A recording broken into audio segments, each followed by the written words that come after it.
Hey guys, today's theme is sales funnels for B2B and B2C service businesses. And I have a very, very special guest. It took me weeks to synchronize our timetables and finally have him on the show. He is AI marketing funnels and AI systems consultant for ecom, wellness, and agencies. He's seen on or worked with the likes of Business Insider, Forbes, Gym Launch by Alex Hormozi, best-selling author Simon Sinek, and many others. Please welcome Justin Hardy. Justin, how are you? Hey, great. Yeah, excited to be on the show. Thanks for taking the time to introduce me and hype me up a little bit. Pretty humble guy, but yeah, I've been building funnels the last 7 years and been working and blessed to work with a lot of big names in the industry. So yeah, excited to dive in with you. Thank you so much for being here. Before we kick off, can I hyped you up a little bit, but maybe you can tell us briefly who is actually Justin Hardy? Perfect. Yeah, that's a good question. So, if yeah, I post a lot on LinkedIn kind of about my lifestyle, but I've been doing digital marketing, like I said, for 7 years now, working remotely, also travel remotely with my wife as a digital nomad. And mostly my agency is Hardy Marketing. So we're a boutique agency that builds funnels from A to Z customized. So it's not just a sales page, it's, the traffic source, so ads, emails, content, the conversion mechanism. So that's usually a sales page. Sometimes it'll be squeeze page, webinar, what have you. And then the follow-up system or process, which is, automated emails or sometimes text. That's really my wheelhouse. Besides that, personally, I really like exercising, was a personal trainer before I got into this marketing world. Like traveling a lot and visiting national parks. And yeah, it's a little bit about me.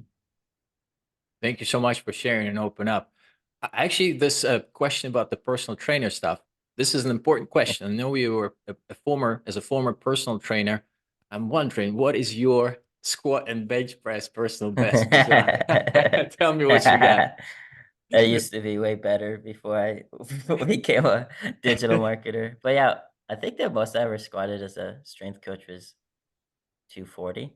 So that was okay for my like height to weight ratio. And then bench, I was pretty 240, that is decent what? bench. That's not pounds. Or is it? Pounds. That's pounds. Okay, I thought you Pounds. said kilograms. Okay. And then pounds bench press.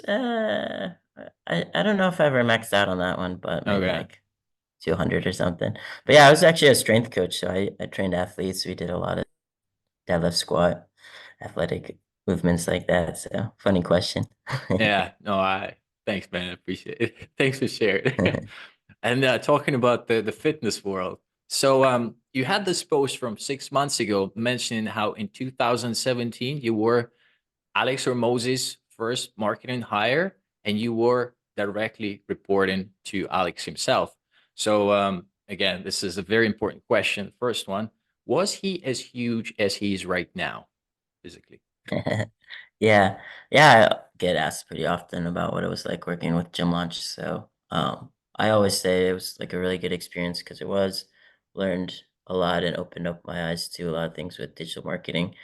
So grateful for that. And no, that was actually when like Gym Launch was we had like 25, 30 employees at that time. So it was pretty much like startup phase at that point, which was cool.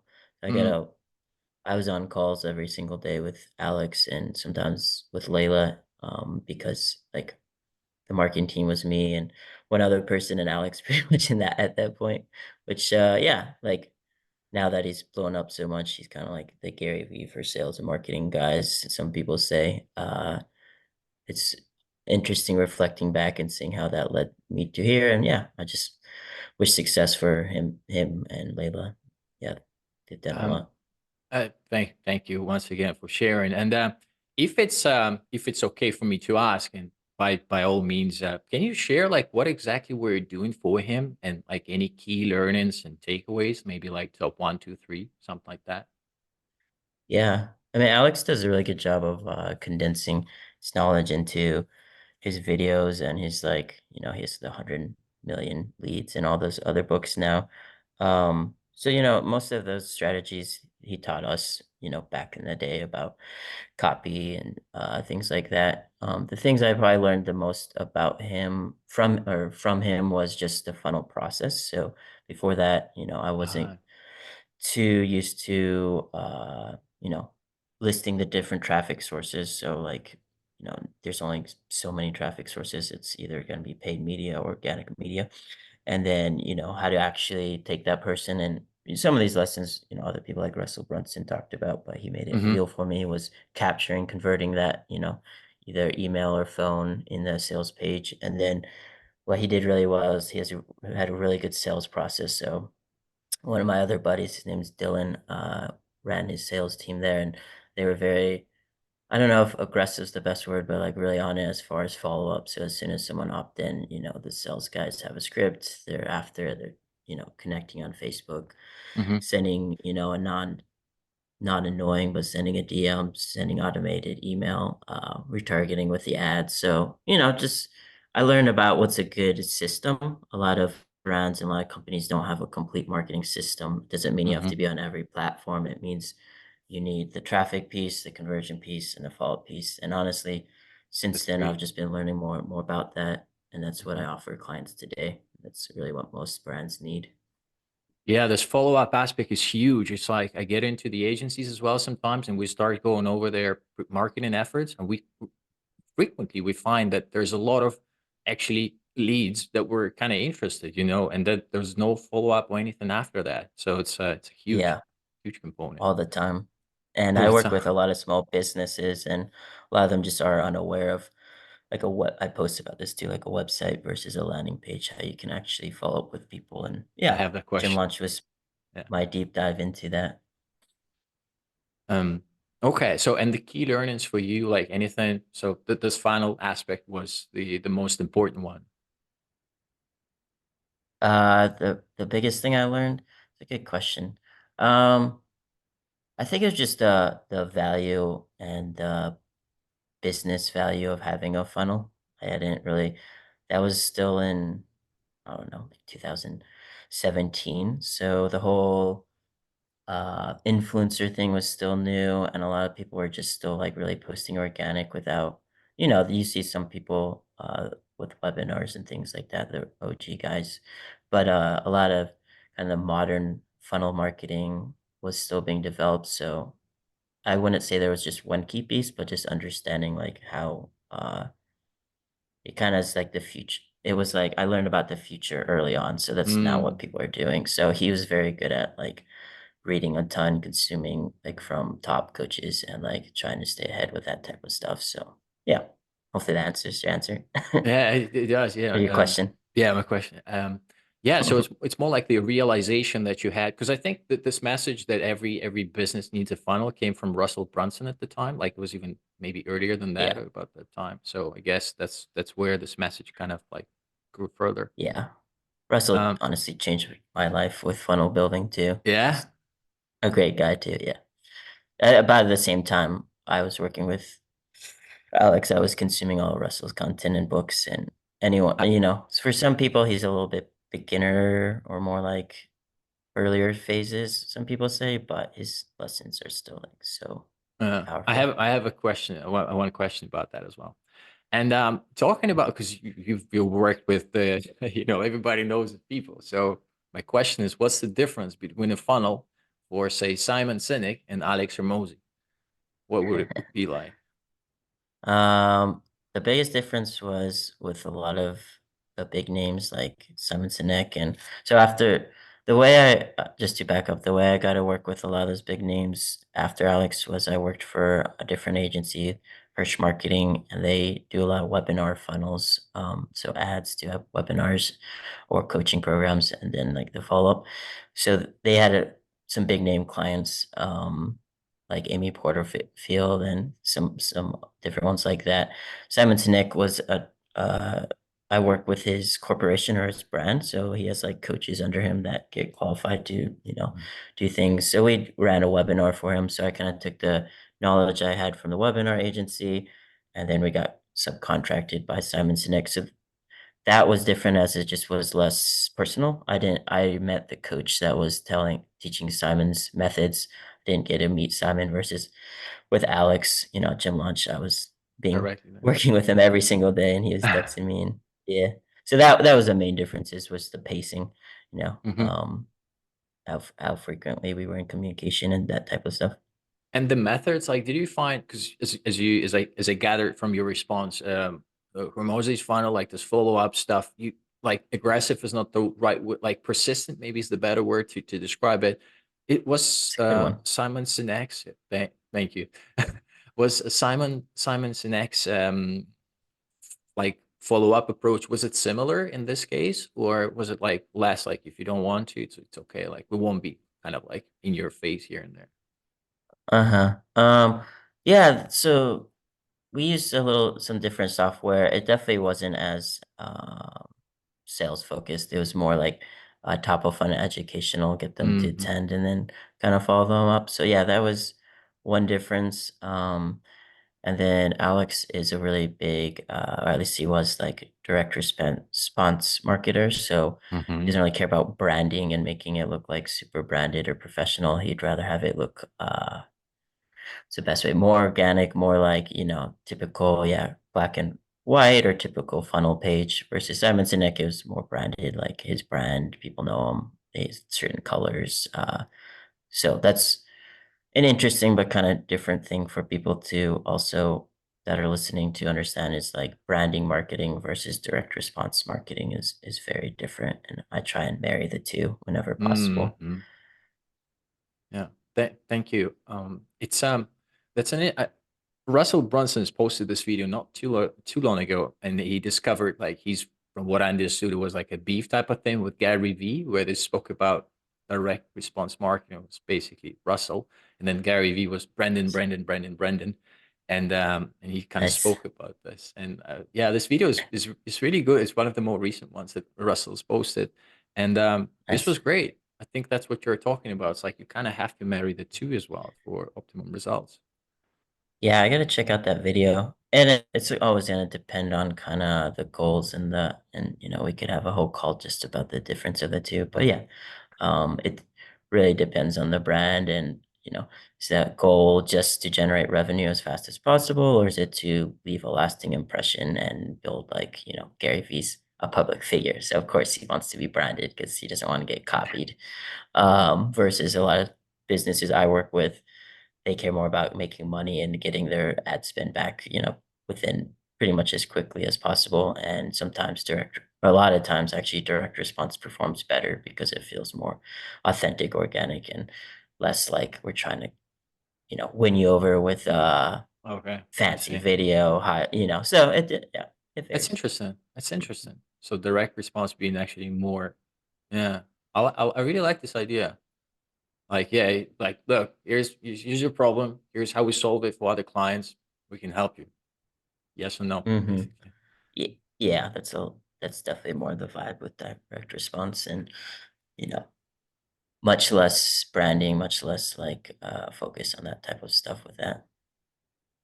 Um, Next question is something you've just mentioned really quickly, and I said that I have a question about that. So, why start selling a service with a landing page instead of a website? Nice. Yeah, that's a question I get asked a lot. I actually made a post last week on LinkedIn about it, so maybe you saw it. But it's huge misconceptions with clients, not maybe so much with marketers, but website's gonna be, your branded about us, your whole story, your team, blog articles for SEO, the whole shebang kind of to build that social proof and trust that, yeah, this is a real company, this has a physical address, maybe as a contact form. It is not at all set up to be a conversion mechanism. Like you can sell, maybe some products, supplements, things like that, e-com products with a website, but almost 99% of the time, a sales funnel or sales page will, or landing page, kind of the same thing. Well, they are the same thing. Will convert a lot higher than a website.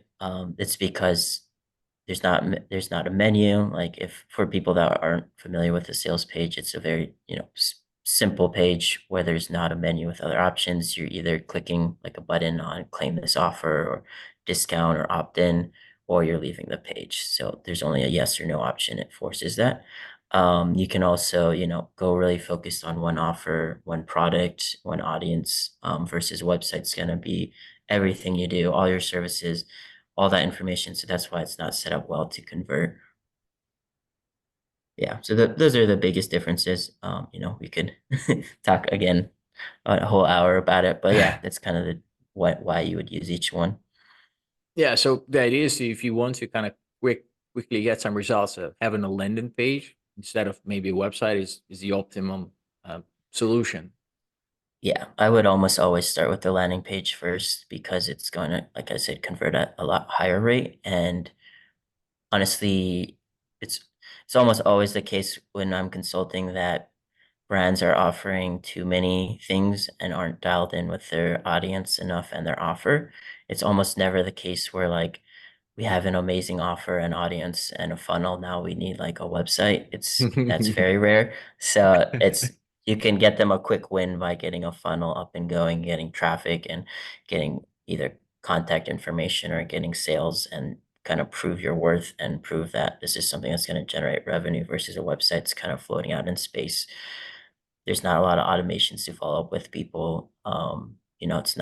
It's everything you do versus one exact thing that you can test and split test and reiterate on. So that's why I usually, that's why I'm a funnel marketing agency versus like a web design agency or, a website consultant. Mhm. Mhm. And yeah, this stuff that you mentioned is just so complex. You're essentially kind of building up the entire business out of the whole thing. Can you maybe quickly share like your process? Like, the company calls you up and say, Justin, we have this problem. Our product doesn't really sell, like, can you come in, help us out? So Yeah, what is your procedure like? What do you look at? And how much time do you need for the entire project, more or less? Like, cool.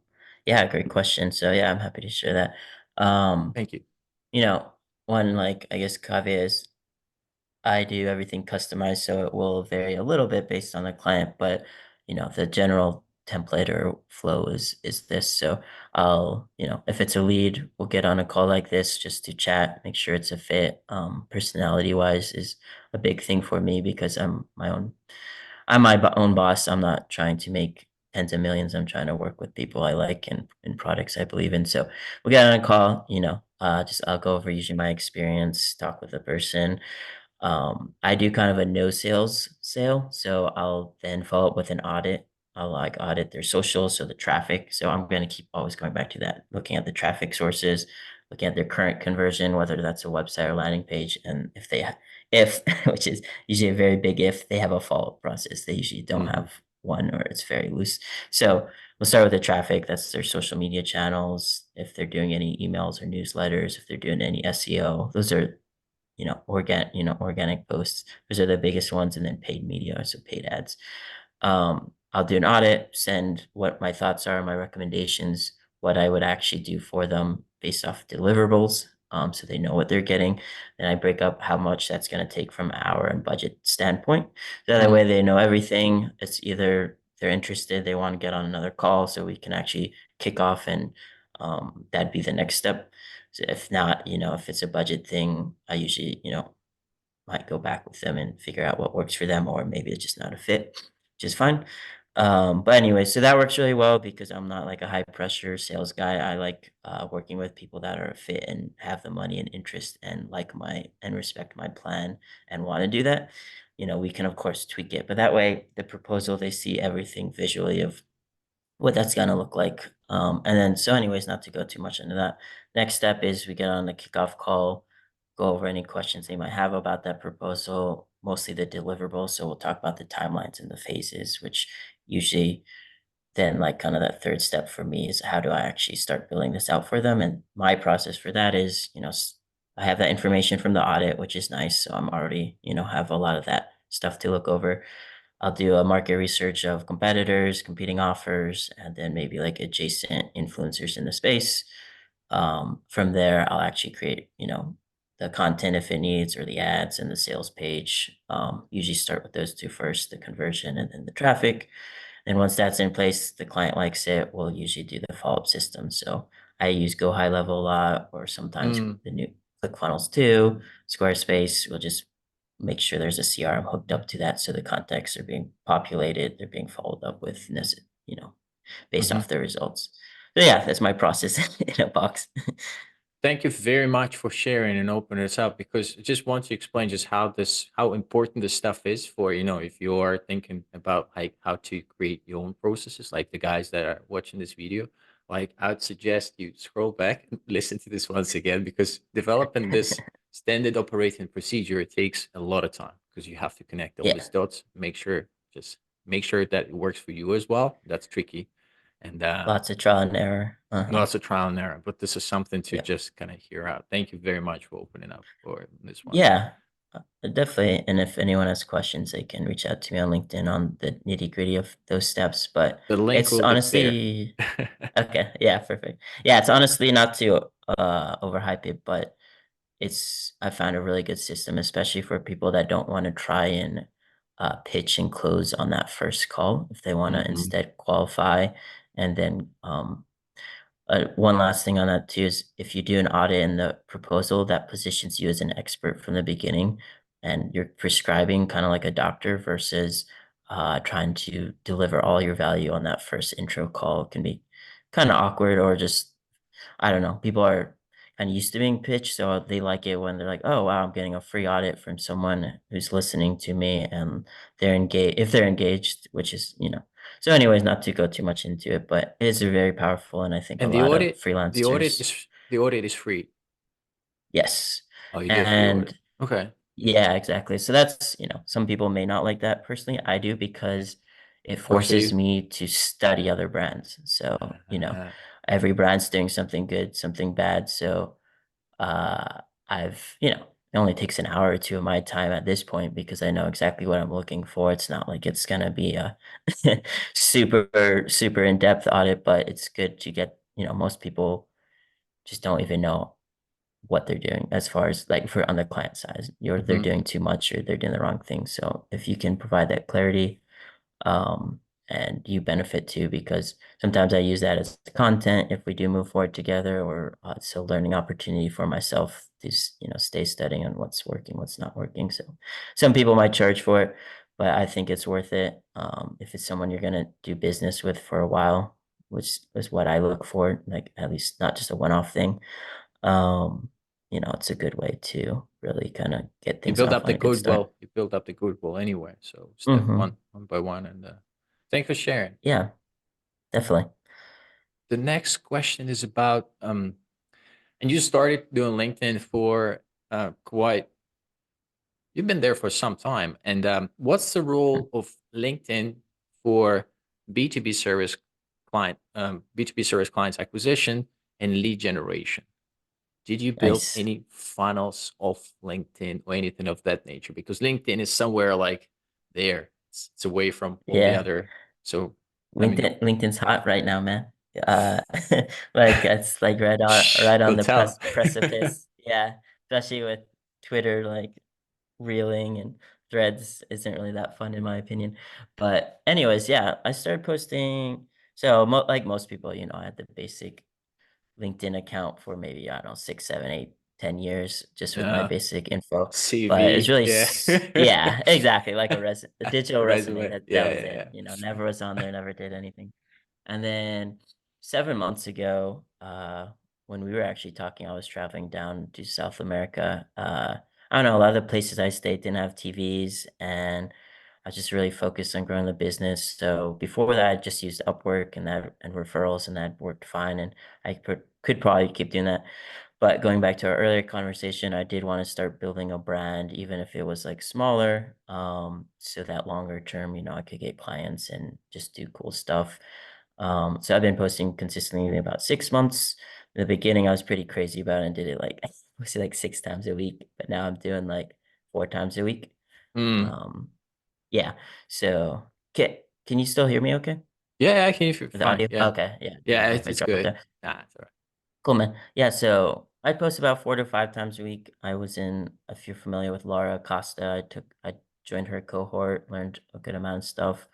Um, but general rules, like LinkedIn is amazing for a couple, like certain niches for sure. It's really good for B2B, as most of your listeners probably will know. It's really good for the AI. Like it's probably the best platform for learning AI, honestly, especially if you want to get hired or find work in that space. It's so good for that. It's just like I'll be honest. I could have turned my LinkedIn into, and for some clients I do, into like a funnel machine. So what that would look like would be, make sure the LinkedIn profiles essentially a sales page for your ideal customer. Make sure that you know who the ideal customer is. Make sure you're only talking about one, potentially if you're really good, two things. That's it for LinkedIn. Don't try and solve every problem. Like I only talk about AI systems and AI funnels. Like that's it. Mm-hmm. Um, all my content's pretty much that. Another thing, don't be afraid to share your personal story and pack it with a business lesson. Those and it just builds trust with people. But an actual funnel, so the LinkedIn profile would be like a sales page. I'd be following up with everyone who's liking and commenting my stuff, just starting conversation, be reaching out 10 to 20 times a day in the DMs, cold DMs. At this in 2024, I wouldn't do cold pitches. I would either offer a lead magnet or offer some value. And I mean, you know more about this than I do, Artem, because I know you coach about that. But that's the general process. That's And how we then get in there. That's how we get in exactly. The there. DMs, man. Yeah, the DMs is still it's all about starting the conversations. And then, following up with people like we've been talking about. But yeah, LinkedIn's been great. You know, it's a mix. Sometimes I get recruiters who are cool with consultants that want help with projects. Sometimes it's I get paid, a couple AI companies pay me for sponsored posts, which has been a blessing. That's cool because it's products Mm, I believe in, which was unexpected. I'm a I've been blessed where I kind of have a full roster already, so I don't need to yeah. like, oh, we need one new client every day. So I try and keep it fun, creative, open, and see where it leads. But some people, are going to need a very direct strategy funnel. Your LinkedIn stuff. To be honest, when I was preparing for the interview, and I scrolled through LinkedIn, obviously, to get some topics for the conversation, and I started hating it because it's so good. I was getting drowned into this post, and I was like, oh Ah, man, this sucks. Like I'm screenshotting the stuff that you've been posting, which I've seen, but now because I'm doing something different now, I'm like, oh my god, it makes so much sense. Why? So I really hated nice. it. I was like, That in a good way, of course. yeah, that makes me happy Yeah. to hear that Yeah, yeah. Oh, that you got seriously, sucked it's like into I it. was like, oh my God, what happened in Alaska there? I was like, come on, I hope he's all right. I Stuff like shared some this. intense stories. Yeah, that's Yeah, fun. yeah. It's crazy, crazy. So yeah, that's great. Yeah, and as you mentioned, like this personal stuff, it seems like, and I had a conversation with somebody about that. It seems like LinkedIn is kind of slowly but surely is going into that social kind of media that we're all used to. So Yeah, it's like where people are sharing more and more stories, and it's publicly more accepted as well. Oh, it's yeah. interesting. It's more personal for sure. Not everyone does that, but one thing I learned from Laura's cohort is no one can copy your personal stories. They can copy your formula or your structure or what you're talking about as far as the marketing. But no one else was in Alaska on that day. Like I posted about, so you uh remember that about me. It makes you feel more exactly, the connected emotional with me. component, that's how we remember stuff. Exactly. Like Justin almost, Justin almost wasn't here for this podcast call. So, This is so so smart, it's, this stuff, I was like, yeah, I can but remember all the funnels and AI and and all the tools you shared, but it's the personal stuff that yeah, we get attached with. It's really yeah. powerful stuff. But if you really want to, 100% just dominate and crush it and go all in on LinkedIn. Um, I have fun with my content. So honestly, some of it probably could be more dialed in, but that's not my goal. But if you really want to like maximize, grow a ton on LinkedIn, I would follow Luke Matthews, Laura Costa, Matt Barker, and Asmi and Alec. They're like doing the best, and they teach a ton for free. And yeah, most of the stuff I know, I learned Hmm. from them. I did work for a LinkedIn agency back in the past, but they were much more about automations and DMs, which is good Hmm. too. You need that piece as well. But anyways, Yeah. Talking about like your like these days, how do you create sales funnels these days? How do you use AI, and how has it changed, if at all, from say last year or a year before? yeah, man. It's even better now. So I could do more work in less time and charge the same, if not more. So honestly, I was at a crossroads where I was gonna need to hire like another, at least a copywriter, because Mhm. I do a lot of copy and other stuff, but a lot of copy. And I was gonna hire someone, but then ChatGPT dropped and Claude too, and all these other guys. And I've been able to make prompts that, speed up the process. So I'm actually working less, making a little bit more, and not didn't have to hire anyone. So to me, that's definitely a triple win. I probably will eventually hire someone. I want to grow this a little bit, but at my pace. But anyways, how it's actually changed more specifically. So yeah, I use ChatGPT and Claude. Now it's Claude 3. I have Mm. the upgraded ChatGPT 4. I have prompts. It's not like some super secretive thing. I just like provide a lot of context as a mega prompt. I post about this all the time, so people can just check out my LinkedIn if they Yeah, want like the cheat specifics. sheets. Yeah, Justin has it. Yeah, so Mm-hmm. check out the Some profile. The link is guides. again in the comments. Yeah. Yeah, so I've kind of taken my process I explained earlier and turned it into a prompt. So like the first one would be like helping me with those research steps of, now that I have GPT-4, Claude 3, it reads links, so I can put in the social links and the competitors and like ask it for feedback or ideas, Hmm. just objectively. So I use it for that.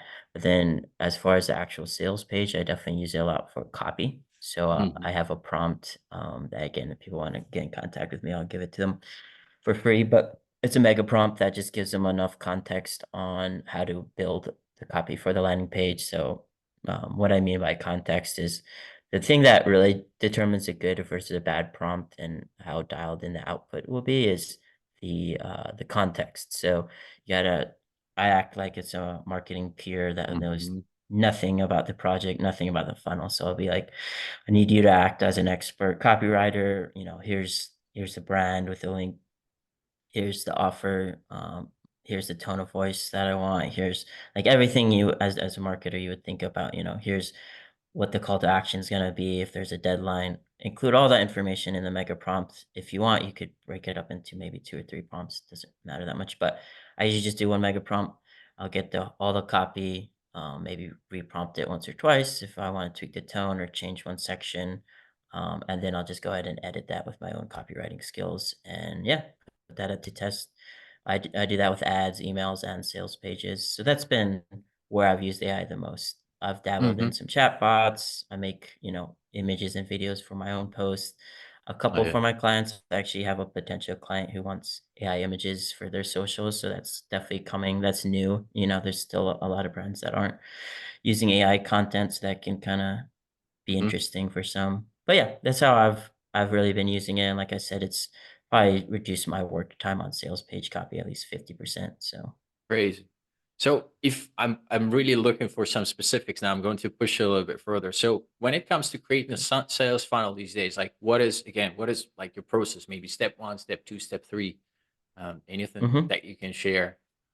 Yeah. So step one will be the research. Always like start with research. Too many people skimp over that. So that's Competitors, right? It's very uh-huh, important. looking at Find somebody. competitors. Uh-huh. See, you can competitors, go to their Facebook ad library, see which ones have been running Hmm. ads for a while. That means that ads at least performing decently. Never ever copy, but it gives you an idea of like brainstorming and modeling who's doing good. So competitors, influencers in the space, maybe they don't have a competing offer, but they're just talking about the same thing. So whoever has your audience, you want to go on there and see what they're doing. I'll create a market research doc that has all that information for the client. Hmm. We'll do like the, brand avatars. So, what are their pain points, their challenges, obstacles, demographics, all that type of stuff. We'll also like finalize offers so that we're on the same page of everything included. Why, like fully stacked out, not just say if it's doctor, it's not just book a consultation. It's, get an online consultation, come in for an assessment, talk with a doctor, get your full game plan, and then get access to our team like a normal full stack offer with a guarantee. So we'll flesh that out, that's me doing that. And also I have AI prompts, that'll do that for feedback. After that, we'll actually go into like building out the funnels. So like I said, I usually use Squarespace, Go High Level, ClickFunnels too, but I've used them all.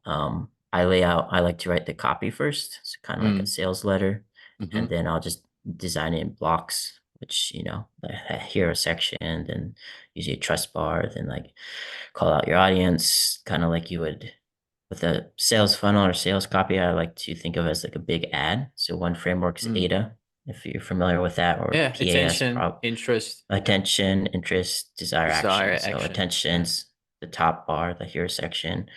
Then we go into the interest, calling out the audience. Then desires, what's the offer? Action is the call to action. So that's very loose how I would do a Yeah. sales You, page. you had a crazy, Mhm. like, I'll squeeze in real quick. You had like crazy, you talking about, um, you were talking about the specific order that you would have like on the sales page. So it would be like deadline, scarcity, urgency, splinter, and explain each part of your offer, money back guarantee, real reviews, future pacing. And this Yeah. is the order that you said. To me, it's like, oh my God, this is crazy. I don't think I'd I've never ever seen. Yeah.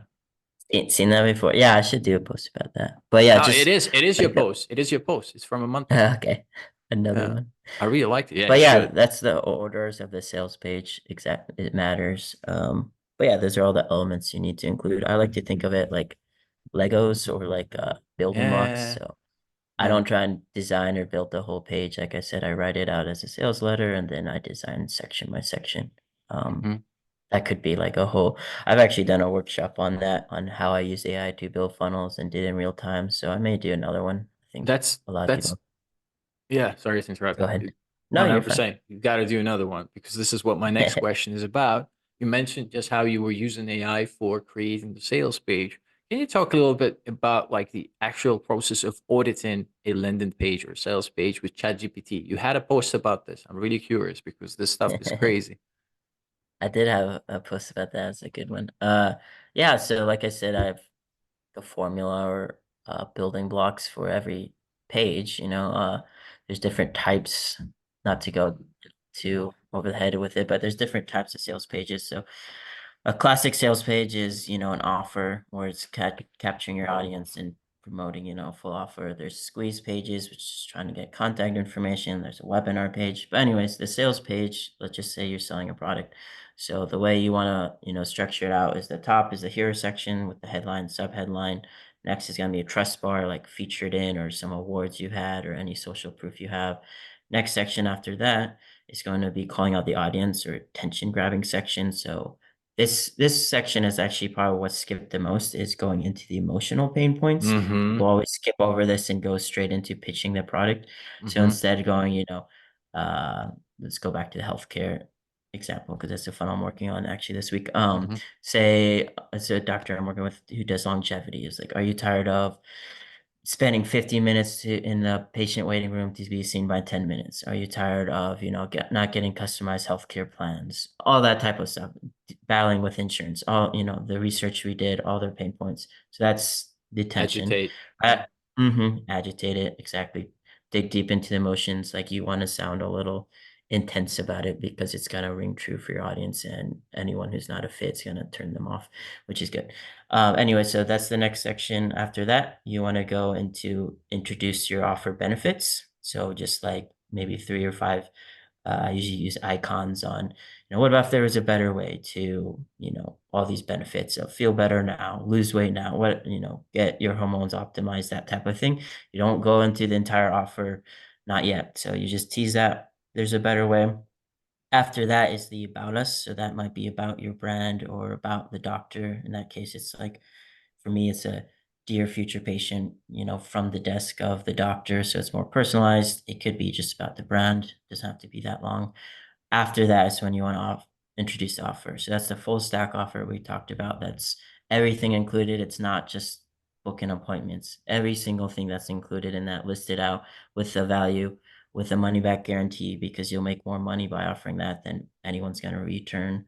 Add scarcity or urgency if it makes sense. Usually, do that as much as you can without, being realistic. Sometimes people make that up. People can see through that. But if it's small business, say it's the doctor, we only have enough spots for 25 new patients. This offer is only good for this month, something like that. so people take action. So that's the offer. After that is the future pacing. I mean, sorry, after that is the testimonials, even like videos or quotes, whatever you have, but videos do the best. Mhm. Under that testimonials, we're almost done, is the future pacing. So that's gonna be like, imagine how great it's gonna be when you finally get all your health concerns figured out, or when you finally Mhm. lose that stubborn fat loss. That actually paints the picture. You can mention the guarantee again if you want, love it or get a full back money guarantee or whatever. Then final call to action is literally just more like a footer of, start today with a call to action button, maybe a header, image. If you have like a business, maybe a phone number, email, so that people can find you, or physical address. But so anyways, I know that's a lot and I did No, like a this is whole this is workshop on amazing that, but breakdown. yeah. I'm going to take this now. I'm going to cut it into a course and I'm going to sell it. That's what I'm going to do because it's so, so Nice. good. Thank you Just so much make for me an sharing this. affiliate. Yeah, 100%. We go 50-50. It's just, I'll make an infographic for you.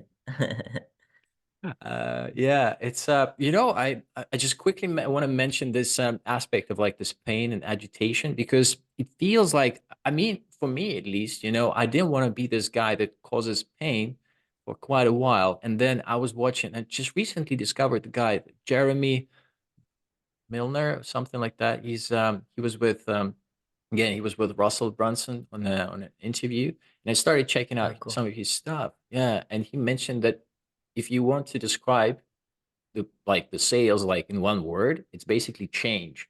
Yeah, so change, Uh, like that's what a sale is. nice. Yeah, the problem Uh, is that nobody loves to change. Yeah, and it's really, and how do we change? And this is like going back to Tony Robbins. It's like we'd love to imagine ourselves like we can change by simply believing like, oh, this is better for us. It's like losing weight, for example. It's like, oh yeah, I want to look fitter in the mirror, but that's one thing, but it's less likely to cause this change. Whereas, you have diabetes, and if you're not going to take care of yourself, you're going to die in 6 months. So you better go to get yeah, to that treadmill and start a diet. So like you're this gonna type of, go. yeah, so it's like if you're really like this is what this whole pain is all about. It's like you have a really good solution that this client will benefit from. You have to be honest about this. And then Uh-huh. you kind of press this pain buttons in order to get them into the state where they're really uncomfortable and they want to make this Uh, change because it's better for them. So that's how it yeah, changed. Like my thing. I'm just sharing this just in case somebody's listening to that's this and has great. the same kind of block, because I hate making people feel bad, so, and Yeah. I needed this kind of change. I'm the same way. I'm a very naturally positive person. I try to be, Yeah, and like focusing always on pain can make you feel like you're being pessimistic. But yeah, that's a great, like you're selling the transformation. You're not selling the plane ride or the act, like the process. You're selling the benefit or the yeah, outcome or the result they want. And to actually get people to act, it's kind of like a continuum. The people, if this is the sale, right? The people that are in the most pain are the closest to buying that thing because like yeah, whenever you're in pain, if you have a massive migraine or you hurt your knee or something, that's a pain, or it could be emotional or physical. You're gonna act on that, like evolutionary, just for your own self, benefit. You're gonna act on that. So the people in the most pain are gonna react and buy the most likely. So if you don't speak to that person who is in that severe pain, you're missing out on your best audience. Everyone else, you're moving down the continuum over time, but they're not gonna probably buy right away because they're in less pain. So that's the way mhm. I like to think about it. Very, thank you for sharing this stuff. It's like you're right. If you're not like pulling this out, they don't connect with you. They're like, oh, this guy, he doesn't understand me. They don't think that maybe Yeah. actively, consciously, but like the subconscious level, that's what's happening. They just don't not connecting themselves to They don't what you feel have. heard. Yeah. Yeah, If you yeah, can make them feel I love heard it. and like understood, then they'll be I into love it. it. I love it. Talking about the sales funnels again, what is the best sales funnel? And I want an honest answer for B2B service, for B2B service business in 2024. Tell me. Oh, nice. That's a tough one.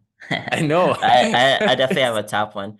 So for B2B, B2B, I would say, which isn't one I use as much as like just because of my clients, but if you're doing more corporate like e-com, I would potentially recommend checking out HubSpot. I know a lot of people that really love that for more of the corporate enterprise, B2B pipeline type of stuff that have Mm-hmm. like a sales team. For my own use, and like if you're working with a small business or working with a very like a niche where you're gonna be kind of doing a very similar thing for each client, just for their specific goals, if that makes sense. So I would use Go High Level. So you can create sub accounts where you can import their automations, their emails and stuff from other accounts and just tweak it for that brand versus having to recreate everything. It's all in one place. Also has like a really good features for sales teams as far as calling out of it, texting out of it, keeping all the conversations in one place. So Go High Level is really good, still very strong, and they're developing it very quick. So those would be my top. Go High Level would be my top one. Um, HubSpot's a good one, and then yeah, that would be for B2B. There's a couple other ones that are really good for B2C, like Shopify is really good. ClickFunnels too is not bad. Squarespace, if you have a physical business, it's really good. But anyways, I don't want to overwhelm. I know you said pick one, which is And, hard. and What talking, ones I would not recommend would be, just because I see this all the time, would be WordPress. I work with too many clients have just like been in WordPress for a long time, and it's fine. Some people love it. This is more personal. It just has a lot of plugins, a lot of add-ons that you really need to know how to use WordPress well. It's not going to be something a client's going to be able to like manage themselves. So if you want to run your agency that way, that's fine. But a lot of the other builders are more user friendly and faster and less things break. So, anyways, that's just my thank sorry, you. WordPress. But Nah, you can yeah, hook up WordPress with whatever, with ClickFunnels for sure.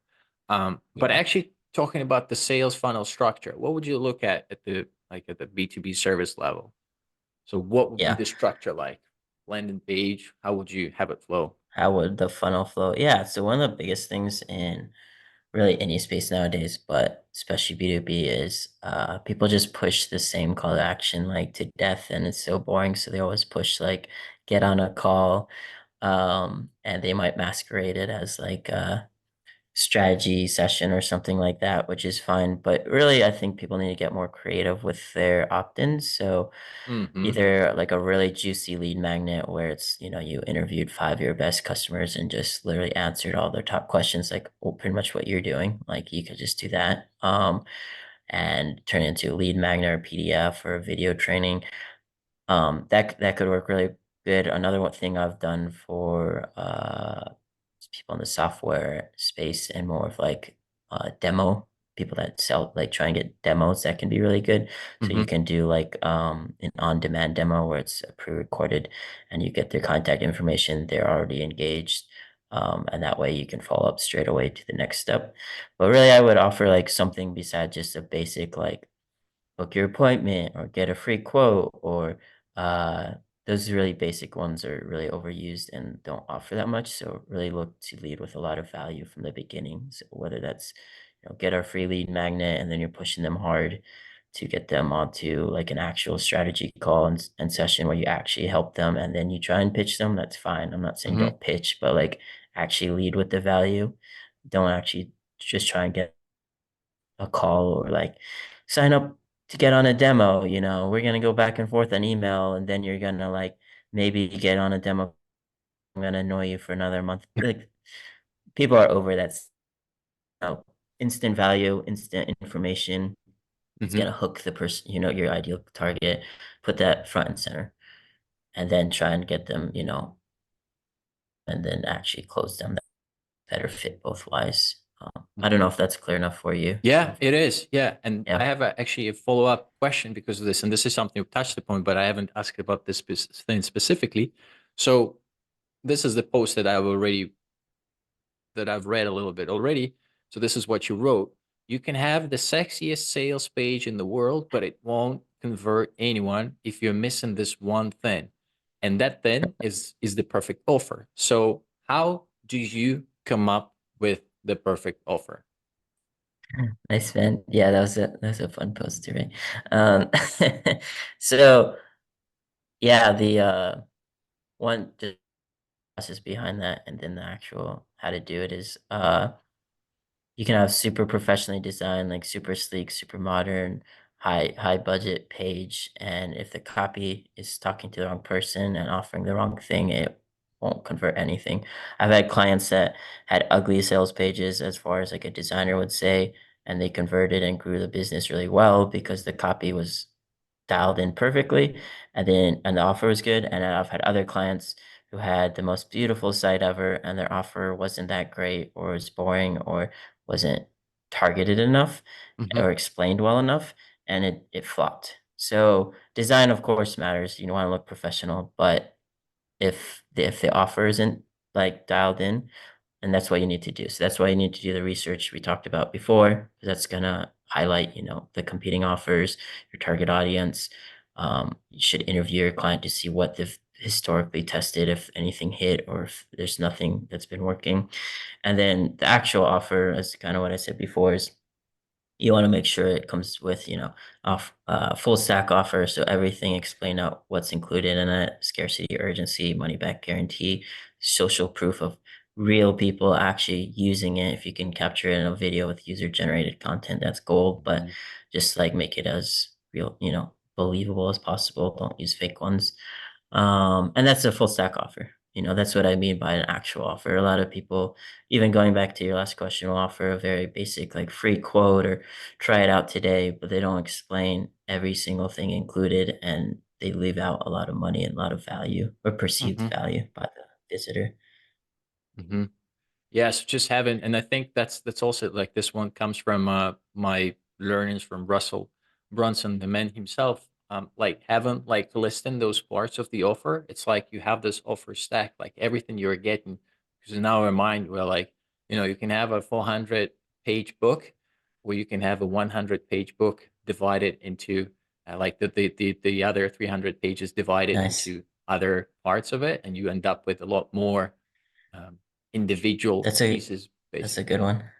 Yeah. And So that's don't that's be what you're afraid to saying, add basically. Yeah. limited time bonuses are good, where you shave Yeah. off some content to drive action. Those still work. And yeah, just make sure also that they offer something that that your customer wants. So interview them, direct message a couple of few, and offer it for free or very cheap just to get their opinion, or just ask, is this something that you would honestly be interested in? Try and get just real feedback before you spend tons of money testing the offer. Hmm. Because you never know. Like, people like to pretend or assume they know the offer that's gonna work, but really it's just testing methodically start with the research so you have an area to start with, and then test it, and that'll tell you what your audience wants. And talking about testing, I have two questions. So one of them is related to money. So is there like a minimum budget you'd recommend people to have before they would start building a funnel for their business? Yeah, actually, no. So, anyone can. Yeah, that's the cool thing about funnels is, you can set up uh for cheap, and then just build a landing page, and you'll always have that to direct people to. So whether that's conversation, you can send them to that page. Whether that's you're growing an email list, you can promote it to that. Whether that's you're just doing organic posts, or in the PS section, like the link to your offer. Hmm. That way, yeah, getting tons of traffic, but you're starting to generate interest and traffic, and it makes you look way more professional and organized. And then, if you have the budget to, then start doing things to scale that. So in ads, paid media, do more emails, hire someone, or do more posts, do more direct messages, ramp up the traffic. But um, having that sales page first is also kind of more important, because it'll give you your target. You'll know your offer, your ideal customer, the branding, all that stuff. And then that way you can almost then just focus on traffic. Some clients I just build a page for. They already have Mm. traffic, or they don't have the budget yet to really go hard on the traffic. That's Mm. okay. So yeah, but if, budget wise, probably you need to be making, like, let's say, at least 5K a month from that offer to really consider, not doing it yourself and hiring someone, and or doing ads or something like that, I would say. And talking about, thank you. That's important. That's really important one.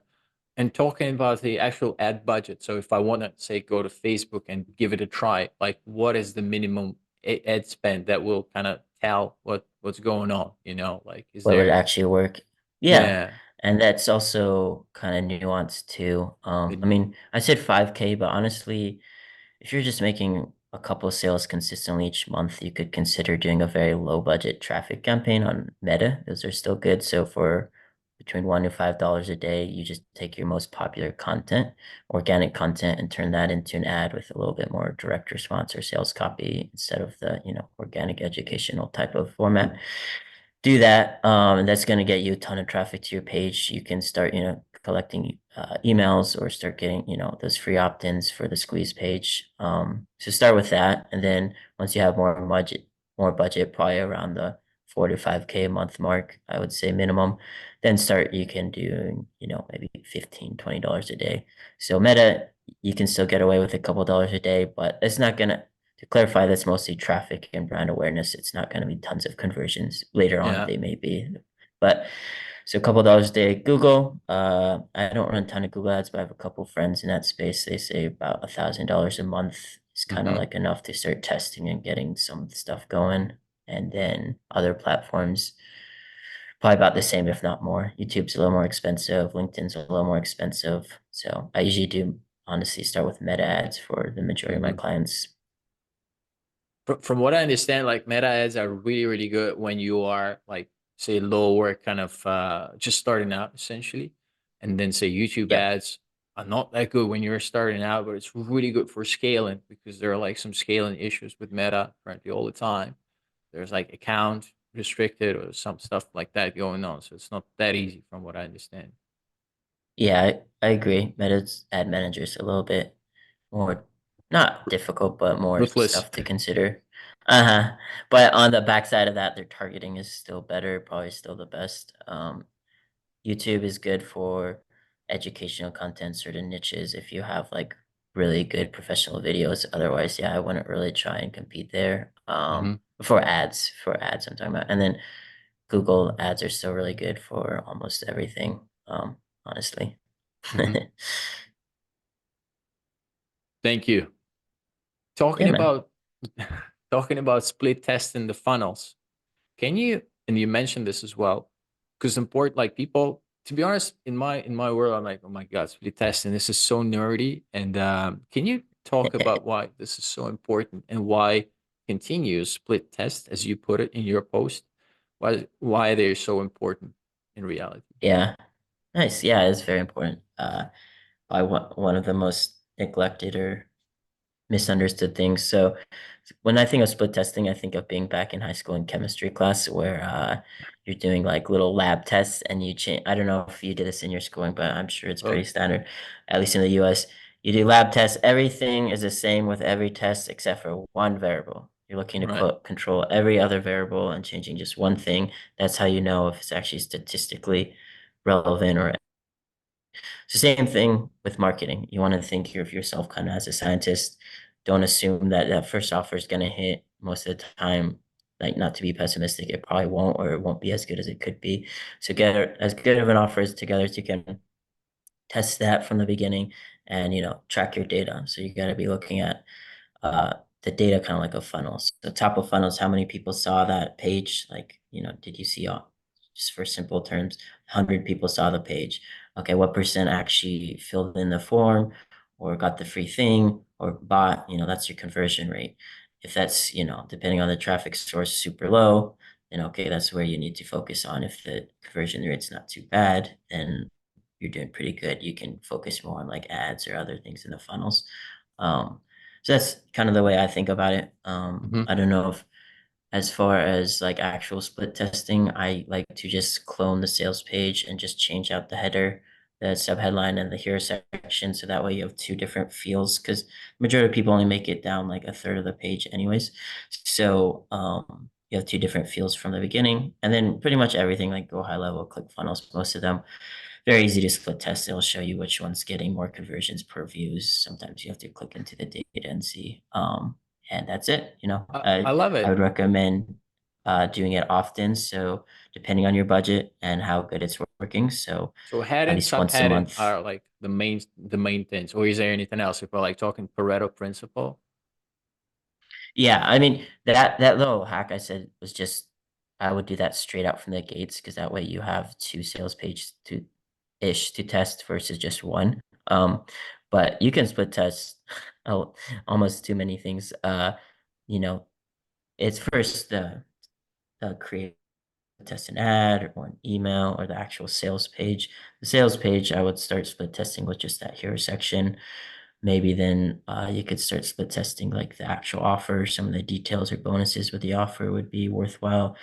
You don't need to like some people go overboard and like I'm going to change the color of a button or this gradient and see what that does. And unless you're spending, you know, Right. hundreds of thousands where every 0.1% matters, otherwise you're just going to waste a lot of time on that. It's more of Right. like the feel and the emotion of the page. So each Right. page or each split test should feel different. Should be a different emotional hook or angle. Should be different type of design style. It should feel like a completely different thing. It shouldn't be like, oh, we just changed one word in the headline. It should be totally different headline, totally, obviously directed at the same offer and audience. But that's how I look at split testing.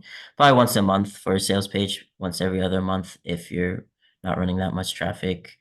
And another split test is just split test a different offer. So in this conversion path, we had them opt into something, then we try to upsell them through emails, or this one, we're just asking straight for the sale, like 50% off. That could be a split test too. In that case, I would try and keep all those other elements as similar as possible. Obviously, some information will change. And that's what I meant by the science experiment is like, Mm-hmm. don't change every variable at once. Some people will be like, we're relaunching everything, new ads, new emails, new offer. Like you won't know what's working, what's not. Like instead, another example for an ad, just change the call to action or just change what's above the fold in that hook, the first whatever 50 characters that they give you. Mm-hmm. Just change the image, just change the audience. Right. Don't change everything, or that's not a split test. That's just kind of loose guessing. Yeah. Yeah. Yeah. Yeah. Just I only have a few more questions for you. Thank you for breaking this split testing stuff out because I really like the way that you mentioned that it's the emotional component. So don't bother with like colors and gradient that much. It's more Yeah. like this emotional thing, like the hook, again, the pain, the agitation, like I guess these things as well, like the The actual copy. Yeah. the copy. Yeah. So Hmm. most of the time, it's the copy, right, that you kind of play with. Yeah. I mean, the image and video supports the feeling of the copy, but yeah, that's why I kind of, like I said, start writing it out as a sales page or sales letter, and then you can design from there. Usually a lot easier versus Hmm. backwards. Gotcha.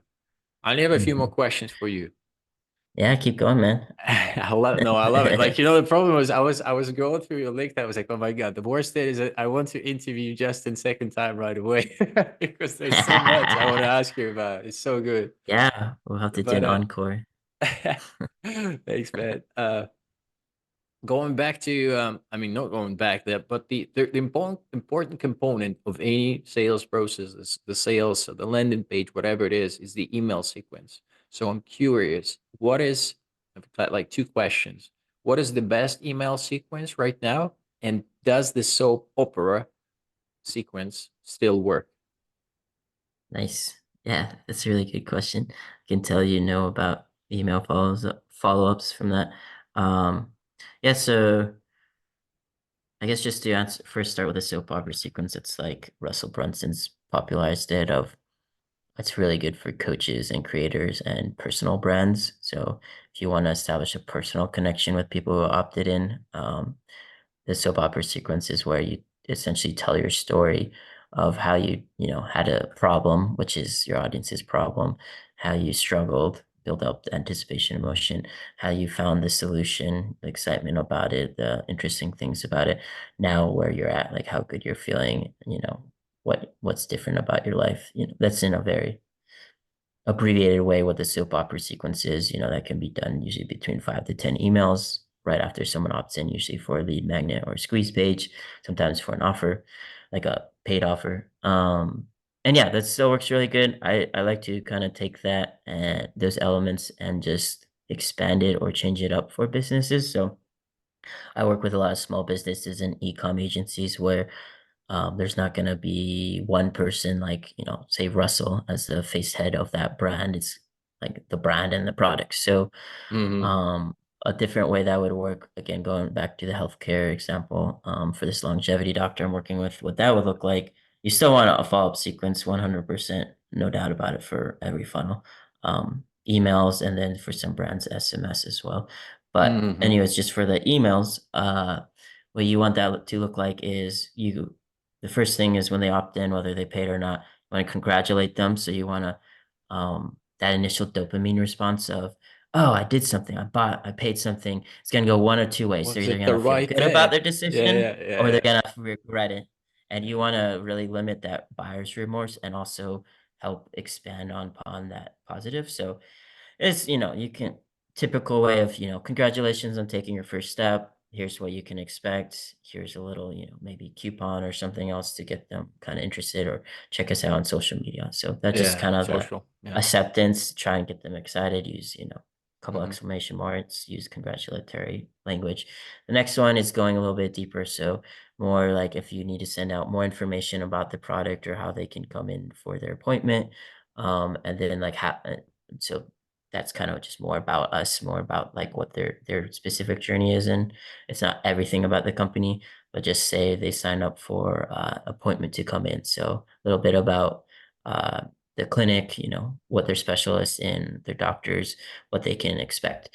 That's that next one. After that, on the third email, you want to start kind of pushing them more towards conversion. So either reminding them about coming in, how they can get the best out of their product if it's just a product like for e-commerce. So you can then kind of upsell them in the future, cross sell them based on what they're interested in, and then just further down. So after the first 4 or 5 emails, it's going to be more nurturing. So it's going to be more educational, or check out our YouTube video, check out our articles, check out new services we have. Here's a discount. It's your birthday, that type of stuff. Mm-hmm. That's after those first 4 or 5. But yeah, for B2B and even B2C, you definitely want to be following up with, 3 to 5 emails right away within the first 7 days of 7 to 10 days, depending on the brand. Yeah, just reconfirming, getting them excited, what the next step is, more information about you or the product, and not talking about it like me, but talking about it, we do this, so this is how it benefits you. It's always about them. It's never actually about you or your story. It's only so they can see themselves in them without always saying, you have this problem, because no one likes being told that or wagged a finger. So it says, I have this problem that you see yourself in. That's the power of the follow-up sequence. Mm-hmm. I'm taking this now and packaging it into the second course. So, With the so abundance good. course. Of course, we'll have a lot. You're I like funny, this. man. I like this interviewing and then repurposing content into a course. This is so good. Justin, thank you Russell's so good at much. that. Yeah, A lot of for, su- people are. for sure. I've got two more questions for you. So the first question is, do you have any preference for a traffic source, and maybe how do you pick one, and how many, if you have more than one, how many traffic sources have you got in the end once the whole system is running, like once you've got the funnel set up? Uh-huh. Yeah, so most businesses only need one platform or one traffic source that's Hmm. performing well to really at least get lifted up, and then start making money back, and then maybe considering, either scaling that traffic source or a second one. But I like to start very simple with clients and not overwhelm them. So it'll usually be, and then also keeps the proposal budget down a little bit so that you can then get the relationship and project going, and down the road when they need more stuff, obviously you'll be there to deliver that if you need. But anyways, so one traffic source, so that could be like, for me, I just use LinkedIn. Like that's Mm. enough with networking, and I That's get for some your referrals, personal. That's so for your that's good. personal Yeah, business, for my personal right? business. Yeah, for clients, it's usually a twofold combination. So it'll be usually paid ads, whether that's if they have a small budget, maybe it's only 10, 15, $20 a day, or even less, but that can just be like those traffic ads I said, and maybe like one sales ads, one ad set of sales ads that are also going out for like $5 a day. So start with that. That'll give you a foundation of just getting guaranteed traffic to the page. So you like actually, have something to go And off. You're this is not actually on building Facebook. views. Yeah. That is on Facebook. Yeah. So And start with, the goal of this, the traffic campaign, it wouldn't be conversions because it's too little, I guess. Or yeah, would it be? the traffic campaign is just to get people to see the ad and then click through to your website or profile or whatever URL you want to Okay, put in there. gotcha. So it's just like So it's traffic. more traffic, top of funnel, that you Right, then gotcha. can either later retarget or get, preferably collect their email. So then it's even, then you own that contact information Yeah. instead of the platform. So do the ads really cheap. And then the nice reason is that because you can take your ad content, just repurpose as organic posts, and that way you have two traffic sources. Now you have organic and ads, and they're working together. Um, Most people, they'll This post is once in a SEO while. already. So yeah, and like you know, organic reach is pretty small, but it is still existent, and uh almost every buyer is going to look at your ad, look at your website, and then go check out your socials. And if it's a ghost town, it's going to raise huge Mm. red flag and Hmm. like kill the sale. Versus even if you post once or twice a week with decent content, it's going to build that much more social proof. It's not going to bring in a lot of sales unless you have an aggressive organic strategy, but it's going to build that trust and top of funnel awareness. So yeah, I would And start with those two traffic sources. and if they're posting, sorry to interrupt. And if they're posting, like, say you're running Facebook ads and they're coming to check out your socials, they would go to your business page on Facebook, or what do you mean by that? For me, yeah, I have a sales page for my agency, so I'll Okay. usually just if they want to schedule a call, I'll just push them Okay. straight to And, that. and for clients, so if you're running like Facebook ads for clients to get the traffic to the sales page. Correct. Yep, they'll click and it either goes to, depending on your funnel, whether that's just give them something free to get their contact information or try and have them buy something. Generally, if it's less than a couple $100, you could probably ask them to buy right away. If it's more than that, they're going to expect like a call or Hmm. something else to really close them or a nurture series or something like that. But yeah, so two traffic sources, I would do like organic, what, and just on one platform. Don't try and like people just try and like repost or do it on every platform. That just dies. Really, what grows you on social media is engagement. So post Hmm. decent content and then engage with people in your space, and that's gonna be way better than posting on 5 platforms and doing no engagement because you're gonna get no followers and no reach. So one platform, one paid ad channel, and that'd be enough traffic for pretty much everyone. um, the other choices which I pull from, or for more advanced clients or for clients further down, you can add an SEO. So it's gonna be like blogs and vlogs. Extend to different platforms. So take your best performing content, start posting that on a different one, and then testing like, every platform's different. So you're gonna have to tweak it some, but that'll give you the framework. So I would do those things and then scale your ads, spend more money on your ads would be the main things I do.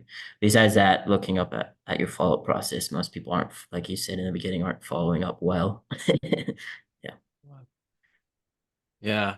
We actually doing, I crafted these, like this email sequence for a client of mine, and not email, but it's a message sequence on LinkedIn. But if we cannot connect to them on LinkedIn, it becomes basically an email sequence.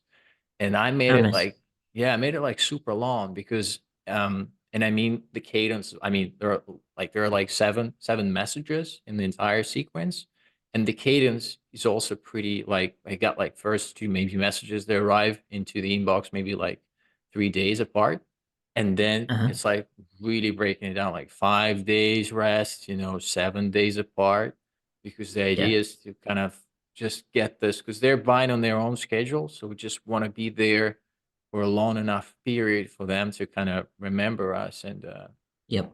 Without reply. annoying them. Yeah, yeah, exactly. Because I mean, people aren't stupid, especially with LinkedIn. I love it because you don't even need to say like what you're after. They know, they check out your profile, they can read your headline. You're smart enough to have it optimized and Figure it do out. whatever. Yeah, And like, exactly. know what this guy's all about. So you don't have to like, oh, did you read my last email? Yeah, I did. Sucks, you know. So it's like, yeah, I wasn't interested. Yeah. no, People, yeah, if they really want to buy, will get in contact with you for sure. You just gotta be top of mind and provide decent persistent. follow-up emails. And yeah, Yeah, hit them harder the first 2 weeks and then back off to maybe once or twice a week with more yeah, educational, less sales focused copy. And once in a while, definitely still put in the sales copy. One thing, if you yeah. are gonna, some people that are really focused on sales or just really want to force the decision, if you are gonna do that, don't send an email every single day. Do a click sequence. So that's where you set in a Mm, CRM if they opened that email, mm-hmm. um, they're not being pounded every day. Maybe you wait a week and then send another one or a couple of days. But if they don't open that first email, it means they didn't see it. They probably skimmed through it. They don't know exist. Then you could send one the next day. If they don't open that one, send the next day. Do that maybe 5 days in a row if you really want to be aggressive. But that's I how you love do it it. without annoying people. That's from Yeah, Frank Kern. Frank, It's one of his yeah. strategies.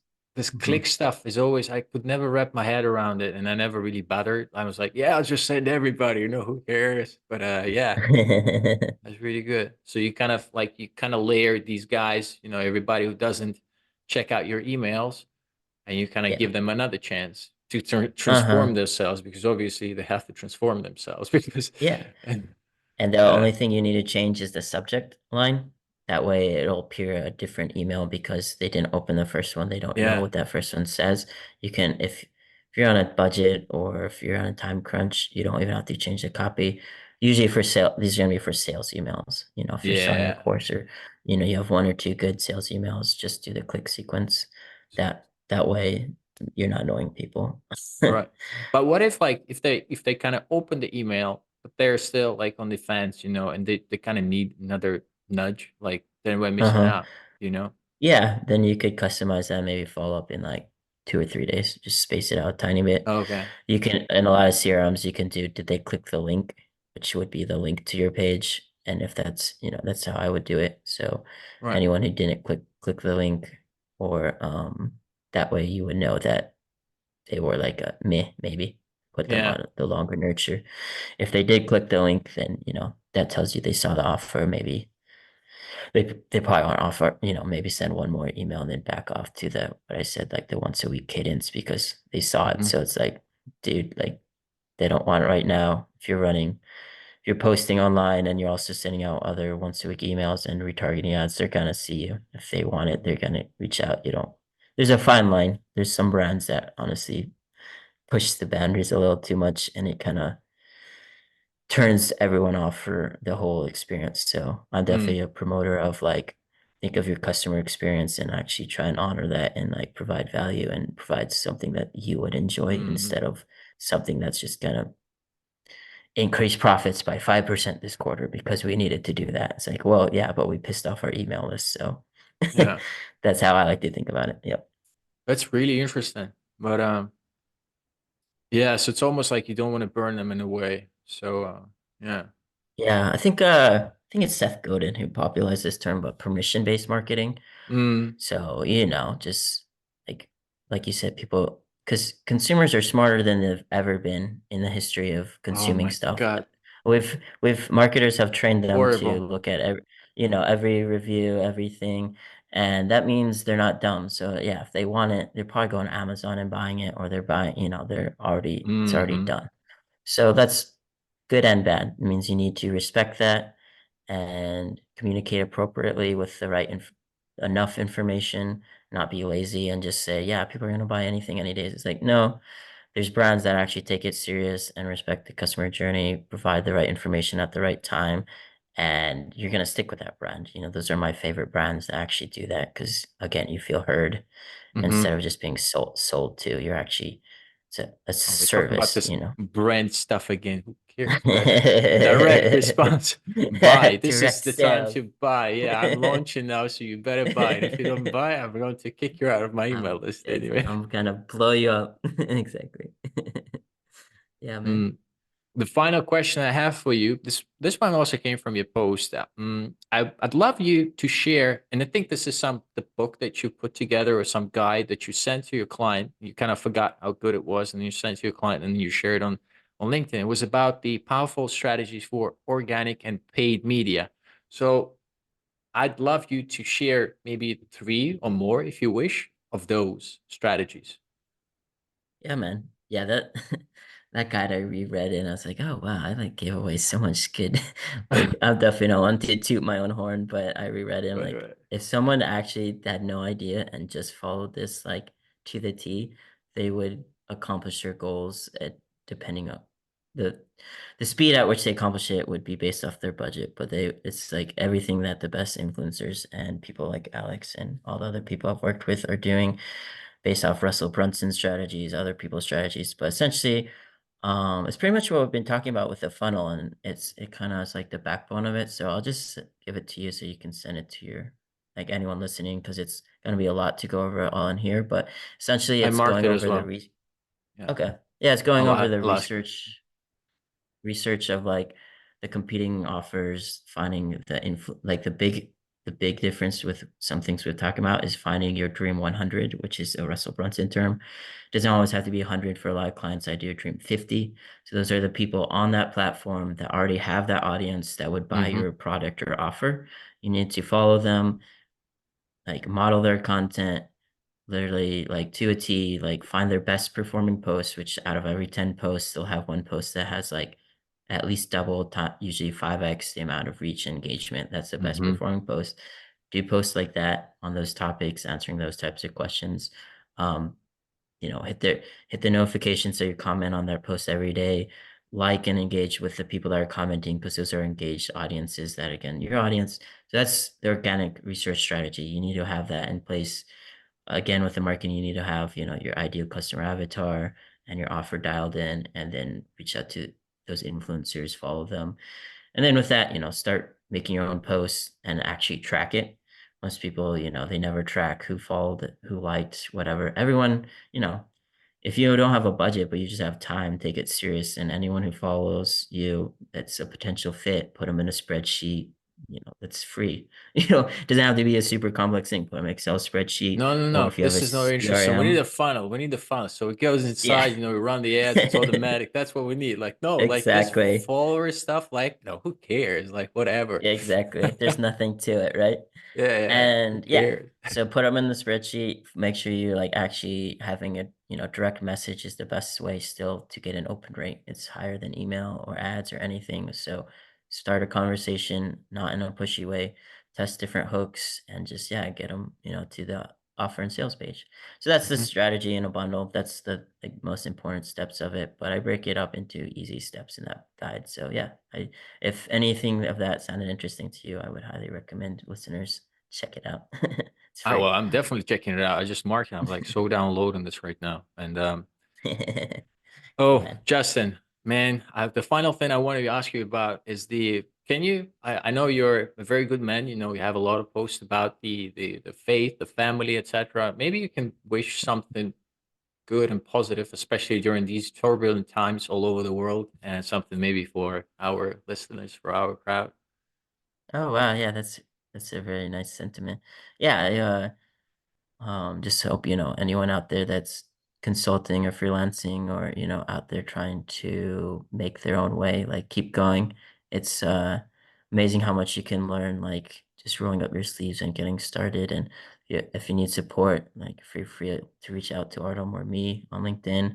Like we're real people here to help people and not like trying to sell you something or take advantage of you. So find, people like that and just yeah, grow your tribe, your connection and, anyone listening, thanks so much for your time. I hope you're doing well and bless you. And yeah, take care. This is Great Justin stuff. signing off. Thanks, man. No, I love it. It's like a little prayer. I love it. Thank you very much for being so real and unveiling some of your secrets, some of your processes. It's been absolutely amazing. Thanks again, Justin.